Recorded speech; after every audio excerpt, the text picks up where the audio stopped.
and I was so tired, and I entered the apartment, and he saw me like struggling, and he didn't help at all because, well, I recall my mom and my dad, and when they see me struggling, they come to help, right?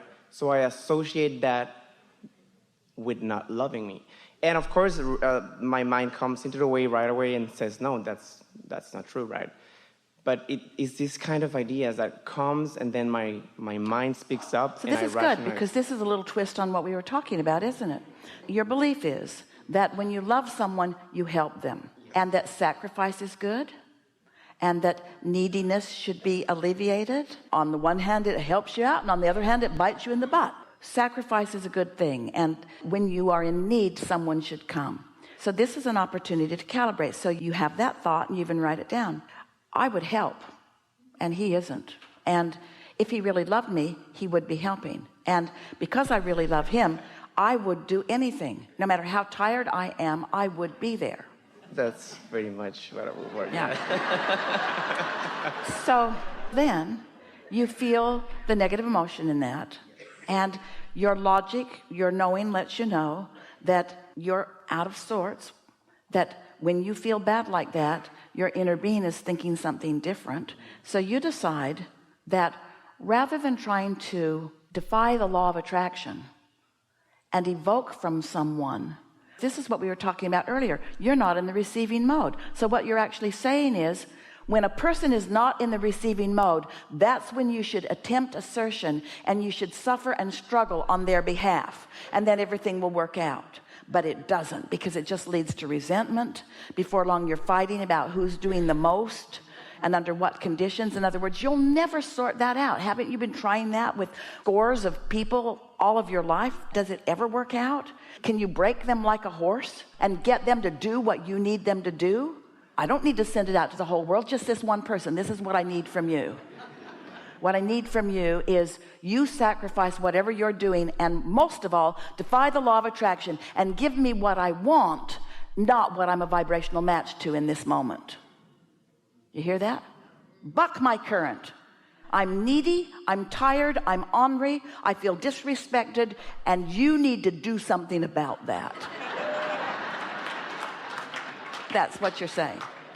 So now instead you decide you're going to calibrate, and so you really want to feel better. That's your only intention. Well, I want to calibrate because, yes, I feel bad, but just a second later, my mind comes like, no, he's resting. He deserves that. He deserves his space also. It's time for him. I can do it by myself, and then I end up doing it. But these are the thoughts that come and go. The thing is, if you don't calibrate, you have two choices. Leave him, lazy person, selfish, lazy person, or calibrate. So that hits you, and you decide, rather than just walking away from it and focusing somewhere else, you're going to calibrate. So you say, I know how the law of attraction works, and I know that somebody can't buck my current, and I know that I wasn't out ahead of this, and I know I came with need, and need is not calibrating with source. Need is trying to manipulate. Need is trying to get behavior from another when I'm not a vibrational match to what I want. It's trying to get the law of attraction to make me the one exception in all of the universe. Give me what I want, not what I'm a vibrational match to. So if I'm not a vibrational match to it, how can I become a vibrational match to what I want? And what is it that I really want? So what do you think you would say in that situation that you really want? Do you really want him to just fuss around and pamper you and soothe you? Is that what you want? The entire room shouts, yes, that's what we want. Do you want dependency on another for your well-being, or do you want your own ability to connect with well-being regardless of the condition? Do you want to be a conditional lover, or do you want to be a lover? Do you want to be a conditional lover that needs this and this and this and this and this, and the list just gets longer and longer and longer?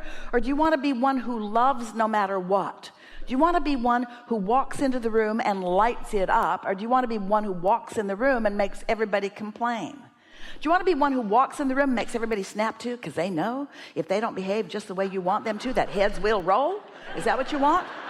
Or do you want to evoke clarity and love and well-being from them, you see? That's what I'm trying to get So, to, right? in that situation, if you decide that this is a good opportunity to calibrate, or sometime soon you're going to calibrate about it. So you've written all of that. I don't feel loved, and I don't feel appreciated, and I don't feel respected, and I would do it for the other, and blah, blah, blah. And now you say, I don't want to try to defy the law of attraction. And I get that it's attraction, attraction, attraction. And I know it's about adjusting my frequency to get what I want. And I don't need to just get it from him. I want it to come to me from all places. What's got me all balled up here is that I'm not allowing myself to be a cooperative component with my own inner being. My inner being is calling me, and I'm not going because I'm using this as the excuse. I'm calibrating here instead of here. How do I feel about this person? And that's what you said you came around to. I love him. We have a wonderful relationship. Mostly it goes really well. It's not his job to keep me in tune. It's my job. When we are both in tune, that's the best of the best of the best of it. But if one or the other of us is, then that's pretty good too, because the one who's in alignment can call the other one home to who they really are. This is a dynamic relationship where we're learning our way. We're solid in this relationship. There's nothing serious going on here in terms of anything going wrong. I appreciate these opportunities to let me know that I'm out of whack. I want to be nicer to myself. Why am I working these long, long shifts day after day after day and depleting myself physically, and then asking myself to feel good even though I'm dog tired, and then expect someone else to take up the slack when I've made all of those choices? I want to be nicer to me. I want to get out ahead of it. I want to bask more and breathe more and feel better more of the time. And I know how to do that. I mostly do that. How I ever got to the thought, Mother, how I ever got to the thought that when you get really, really needy, that then family is supposed to sweep in and save you. That is the most dysfunctional of all of my dysfunctional thoughts, because what that says is I can behave any way I want, and that then others in my life will defy the law of attraction, and that they will give me what I'm blocking. Whew, isn't it easy under these conditions to see why things aren't working out for so many? You want win-win, not lose-lose. Win-win is I'm tuned in, I'm wide open.